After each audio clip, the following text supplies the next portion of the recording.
الحمد للہ رب العالمین والعاقبۃ للمتقین والصلاة والسلام علی اشرف الانبیاء والمرسلین وعن وائل بن حجر رضی اللہ تعالی عنہ ان النبی صلی اللہ علیہ وآلہ وسلم کان اذا رکع فرج بین اصابعہ واذا سجد ضم اصابعہ رواہ الحاکم۔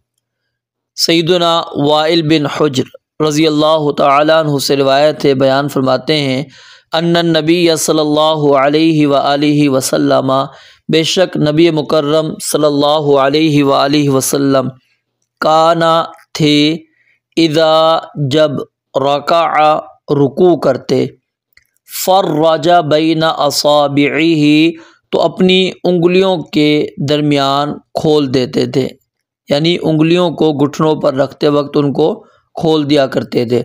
وَإِذَا اور جب سجدہ سجدہ کرتے، ضم اصابعہ تو اپنی انگلیوں کو ملا دیا کرتے تھے۔ رواہ الحاکم، اس حدیث کو امام حاکم رحمۃ اللہ علیہ نے روایت کیا ہے، اور امام حاکم فرماتے ہیں کہ یہ حدیث مسلم کی شرط پر ہے۔ اس حدیث کو امام ابن خزیمہ رحمۃ اللہ علیہ، امام ابن حبان اور امام دارقطنی رحمۃ اللہ علیہ نے بھی روایت کیا ہے، اور اس روایت کے متعلق جو علماء کا فیصلہ ہے وہ یہ ہے، شیخ عبداللہ بسام رحمہ اللہ نے اس روایت کو حسن قرار دیا ہے، اور شیخ حازم علی قاضی نے اس کو صحیح قرار دیا ہے، اور کچھ علماء اس روایت کو ضعیف بھی قرار دیتے ہیں۔ اس حدیث مبارکہ کے اندر رکوع کے طریقے کو بیان کیا گیا ہے کہ رکوع کے اندر آپ کی انگلیوں کی کیفیت کیا ہوگی، آپ نے اپنی انگلیاں رکوع کی حالت میں کس طرح رکھنی ہے۔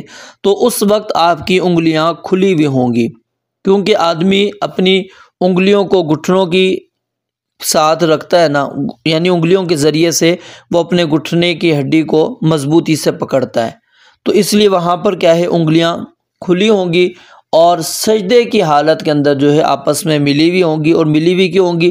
تاکہ وہ قبلہ رو رہے۔ جب ان کو کھول لیا جائے گا تو وہ قبلے سے سائیڈ میں ہو جائیں گی۔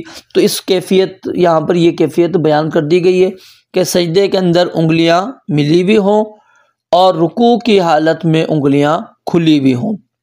تو نبی علیہ الصلوۃ والسلام نے جو طریقہ بیان کیا ہے، ہمیں اسی کے مطابق ہی نماز ادا کرنی چاہیے، پڑھنی چاہیے۔ رب العالمین سے دعا ہے اللہ تعالیٰ سمجھنے، عمل کرنے کی توفیق عطا فرمائے۔ وآخر دعوانا الحمد للہ رب العالمین۔